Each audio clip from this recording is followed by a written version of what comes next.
অসংখ্য ধন্যবাদ নোমান সেন্সিকে। আমাদের মাঝে ইতিমধ্যে এসে উপস্থিত হয়েছেন আমাদের মাননীয় প্রক্টর স্যার। তাকে আমরা মঞ্চে আহ্বান জানাচ্ছি তার মূল্যবান দিক নির্দেশনা দেওয়ার জন্য।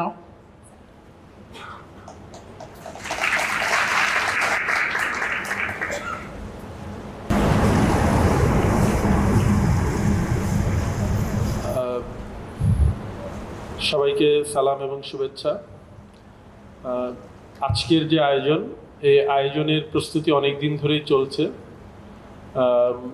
আরমান নিয়মিত আমার সাথে যোগাযোগ রেখে কাজ করে যাচ্ছে। আমি প্রক্টর হিসেবে শিক্ষার্থীদের বিভিন্ন রকমের কর্মকাণ্ডের সাথে জড়িত। তার মধ্যে এই কর্মকাণ্ডটা একটি বিশেষায়িত কর্মকাণ্ড। শিক্ষার্থীদের শারীরিক সুস্থতা, মানসিক সুস্থতার জন্য এই সংগঠনের যে উদ্যোগ, সেটা সত্যিই প্রশংসনীয়। সত্যিকার অর্থে ক্যাম্পাসে বিভিন্ন রকমের সংগঠন কাজ করে, প্রত্যেকেরই আলাদা আলাদা নিজস্ব বৈশিষ্ট্য রয়েছে। শিক্ষার্থীদের মনন এবং মেধার উৎকর্ষ সাধনের জন্য তারা কাজ করে থাকেন। কিন্তু এই যে উদ্যোগ, এই উদ্যোগের একটি দীর্ঘমেয়াদী প্রভাব আছে। আজকে যারা এই কর্মকাণ্ডের সাথে জড়িত আছে, তারা যখন আমাদের মতো হবে তখন তারা বুঝবে যে তারা কত ভালো কাজ করে আসছে। কারণ আজকের এই শারীরিক ফিটনেস এবং মানসিক ফিটনেস প্রত্যেককে দীর্ঘমেয়াদে সুফল দেবে। এবং এটা শুধু আমরা অ্যাপারেন্টলি দেখি এটা শারীরিক ফিটনেস, আসলে তা নয়। আমার যদি সুস্থ শরীর না থাকে, আমার মন সুস্থ থাকবে না।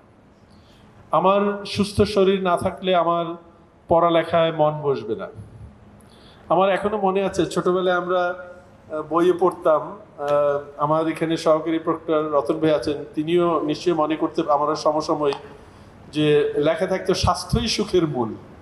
তা আমি মনে মনে ভাবতাম, এসব কি বলে, স্বাস্থ্য আবার সুখের মূল, এটা কি জিনিস? কারণ তখন তো স্বাস্থ্য নিয়ে তো চিন্তিত ছিলাম না। বাট এখন বুঝতে পারি যে আসলেই স্বাস্থ্যই সুখের মূল। একটা সুস্থ শরীর, সুস্থ মন একটা মানুষের জন্য একটা সম্পদ, অনেক বড় বিষয়। কাজে এই উদ্যোগের সাথে যদি বিশ্ববিদ্যালয়ের সকল শিক্ষার্থী কোনো না কোনোভাবে সম্পৃক্ত হয়, খুবই ভালো। এবং মূলত আমাদের এখানে যে বিএনসিসি, রোভার, রেঞ্জার, স্কাউট আছে, সেটা কিন্তু এই বিষয়টাকেই মাথায় রেখে করা হয়েছিল। আমরা এখন বিএনসিসিতে এরকম শিক্ষার্থী পাই না, কারণ হলো আমাদের মোটিভেশন নাই। আমাদের ছাত্র জীবনে বিএনসিসি যারা করত, তারা ওখানে পরীক্ষা দিয়ে যে নম্বর পেত, সেটা আমাদের মূল পরীক্ষার নম্বরের সাথে যোগ হতো।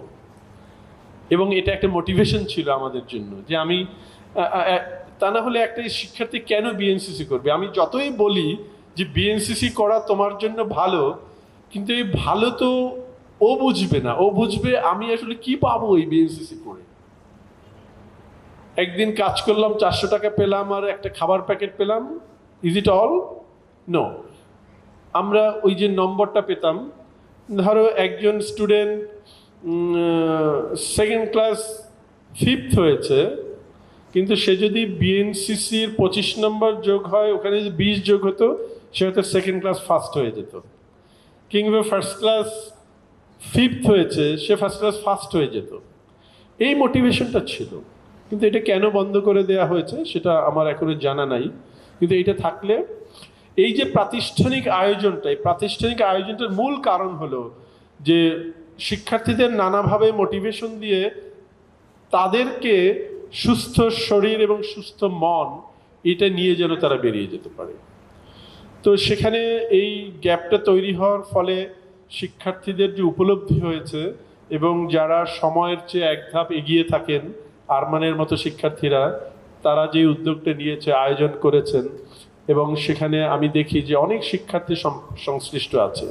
মল চত্বরে বা বিভিন্ন জায়গায় এরা যখন